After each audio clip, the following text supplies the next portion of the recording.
When I was 13 years old, my mother found out my father was having an affair, and he got the other woman pregnant. After this came out, my father confessed he was in love with the other woman and wanted to leave my mother. She was obviously heartbroken and didn't know what to do. We had moved to a new state with my father for work, so she had no family around. My father dropped us like a bad habit soon after this came out. He attempted to keep a relationship with me, but ultimately his new family was his priority, as he said. Tough to understand for a 13-year-old, but whatever. If he didn't want me, I wasn't going to need him, so my mother and I moved on. But the only way we were able to move on was with the help of my grandmother, my father's mother. She always loved us and was appalled with what her son had done to us. He stopped seeing her as well for the most part. We became very close over the years, seeing each other for special occasions and holidays while her son was nowhere to be found.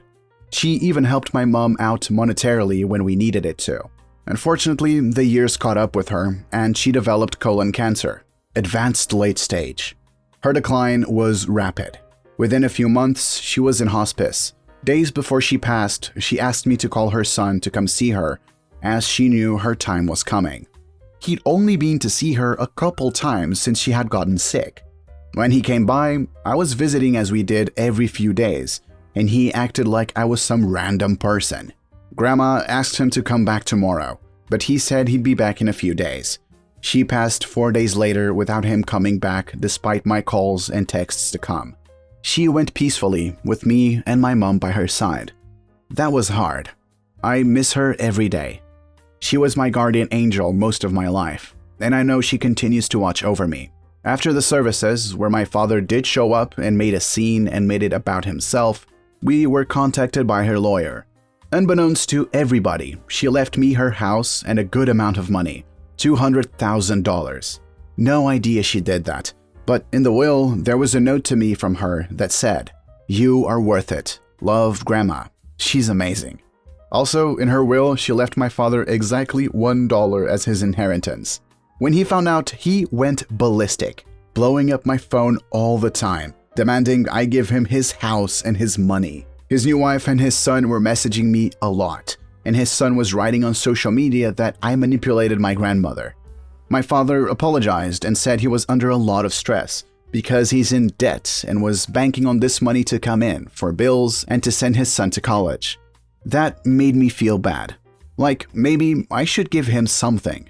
I've thought about it a lot, and I don't think I'm going to share anything with him, and I kind of think that makes me an a-hole because it seems like they really do need it. But on the other hand, F him. I don't know, am I the a-hole? Now the top comments. Not the a-hole. The reason she left him $1 was to make it clear to the court in case he tried to challenge the will, that she hadn't forgotten to include him, but that she intended to disinherit him. She knew that her son would try to take the money she left you. It is very common practice to leave $1 when disinheriting someone. Respect your grandmother's wishes and don't give your father a dime. Clearly, Grandma was pretty sharp, and if she thinks OP is worth it, that's all that matters, not the a-hole. But still, he is your dad. The boy is your half-brother. Blood does matter and life is too short to remain angry. They have money problems, so it would be a nice olive branch if you help them out. Maybe take an example from Grandma and send $1. That way you've doubled their inheritance. A 100% increase is not to be sniffed at. I, 27 male, proposed to my girlfriend Ellie, 28 female, and she said yes. We've dated for 6 years, lived together for 3, raised 2 cats together, and talked about marriage and having children for a long time. My fiancé is bisexual. Before we started dating, we were friends since freshman year of college. When I met her, she identified as a lesbian, which wasn't a problem for me. I even met a couple of her ex-girlfriends and supported her through her breakups. Later, she realized that she was bisexual, and again, I supported her. Then we started dating, and I've never been happier. From the start of our relationship, I made it clear to her that her sexuality wasn't an issue for me, and that I accepted her for who she is. However, she's not openly bisexual, as she doesn't feel that her sexuality is anyone else's business. For that reason, I never felt the need to tell my mom about her sexuality, as I never considered it a problem or a topic of conversation, just a fact. When I went home for dinner, I told my mom about the engagement. She was very happy since I'm an only child and she sees Ellie as the daughter she never had. A couple of my friends who know about Ellie's sexuality went over to the house and we had a few drinks. Drunk, one of my friends commented, "How does it feel to marry someone who slept with more girls than you?" in front of my mom. After my friends left, my mom asked me for an explanation and I revealed my fiance's sexuality to her. A little confused, she said, "Well, now that she's with you, she's not like that anymore, right?" And I denied it. No, she's still bisexual. To which my mom got a little mad. "How can you marry a lesbian?" she asked me. I explained to her that bisexuality is not the same thing, but according to her, if she has been with women, she is a lesbian. I decided not to argue with her and went back to my house. The next day, Ellie showed me a voice message she received from my mom, telling her horrible things and refusing to have a daughter-in-law who uses her son as a screen to hide that she's a carpet muncher. I saw red and called my mom. Instead of apologizing, she was offended that I wasn't on her side and outed my fiancé in front of our entire family. Now, some religious relatives are opposed to coming to our wedding, even though my cousins and a couple of uncles and aunts are on our side. This has been very stressful and hurtful for my fiancé since her sexuality was always a sensitive issue for her. Her mom still doesn't accept it and kicked her out for it. And all this hate towards her makes me fear that she might decide to call off the wedding. My mom is not generally homophobic, so this new attitude of hers surprises me and makes me think that if I told her before, maybe she wouldn't have reacted this way. So, am I the a-hole? Now the top comments. Not the a-hole. Has your dad had any sexual experiences with other men, or is that none of your effing business? Same thing applies here. If it was me, I'd be saying cheerio to anyone that has a problem with your fiancé's sexuality. I'd also be having a word with your friend about his inappropriate and crass comment. That's fine in your inner circle of friends, but to bring that up in front of your parents? Sheesh! Not the a-hole. First, congrats on getting engaged. Your friend starting this whole thing with his drunk comment is an A for shooting his mouth off. You are trying to be nice in saying she's not generally homophobic, but she sure as hell is not only homophobic. She's outright nasty about it, calling and leaving that sort of message and thinking that there are sides where both sides can be valid points of view, which there isn't. Your mom is homophobic and a total A. Please be there and support your fiancé. And if folks can't be civil about this, they can go pound sand. It's not your fault those folks have decided to be actively hateful. If specific family members are threatening to be uncivil, you'll have to follow your heart on what to do. My parents were 16 and 17 when they got together, having my brother a year into their relationship, then me 4 years into their relationship, and then my younger brother. For some reason that only my father knows, 24 years into their relationship, he decided he was bored and started a relationship with my stepmother.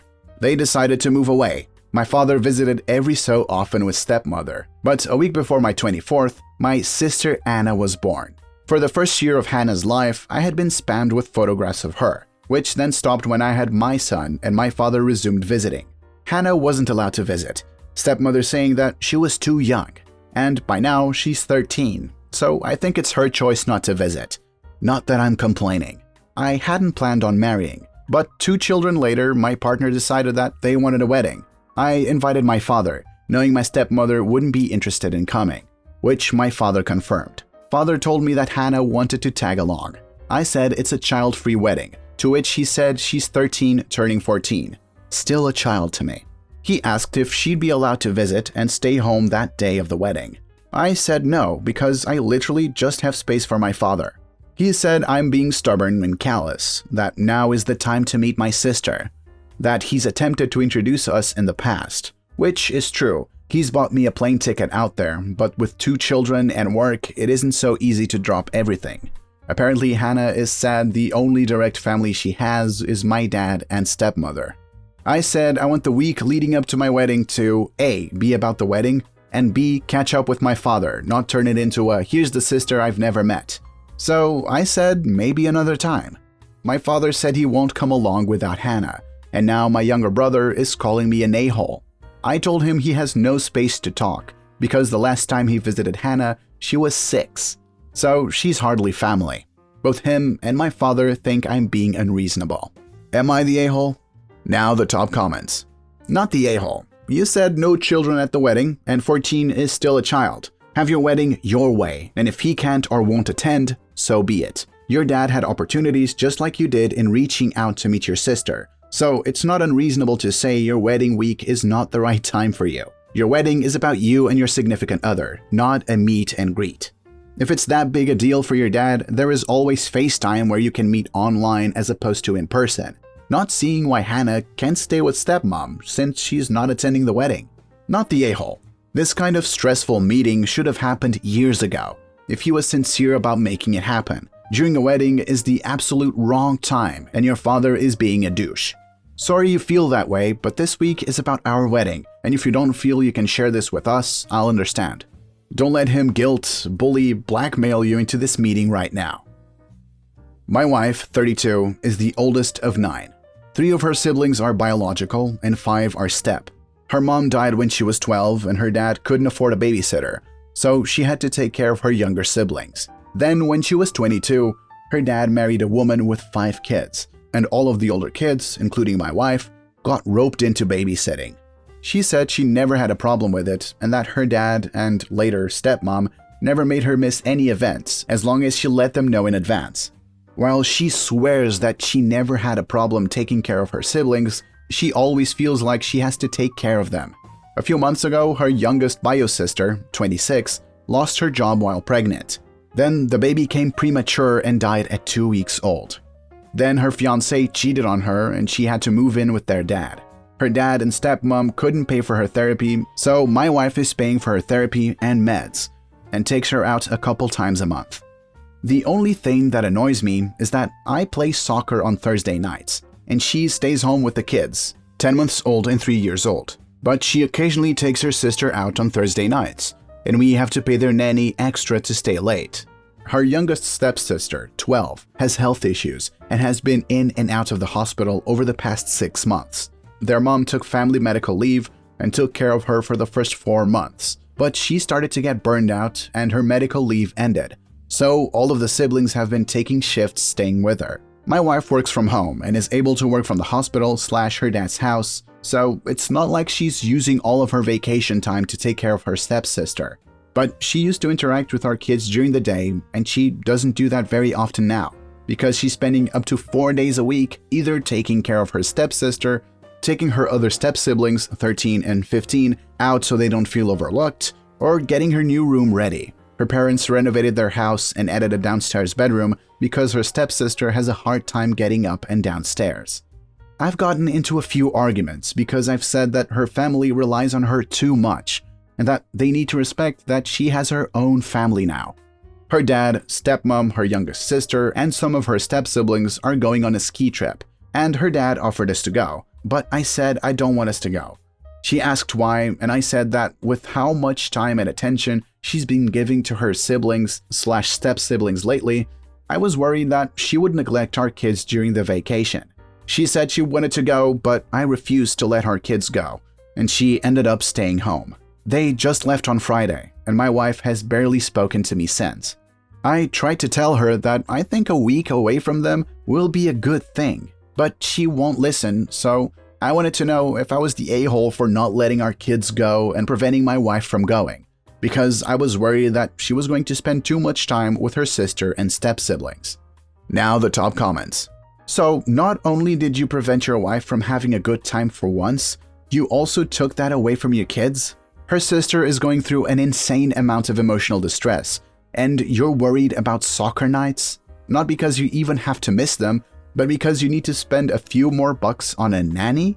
Her youngest sister has health issues that prevent her from living a regular teenager life. And considering all this, instead of being someone who your wife can rely on emotionally, you decide to make her feel bad for doing her damn effing best? Sounds like you weren't used to sharing her time so much and are projecting your resentment onto a family that is, unfortunately, going through a lot.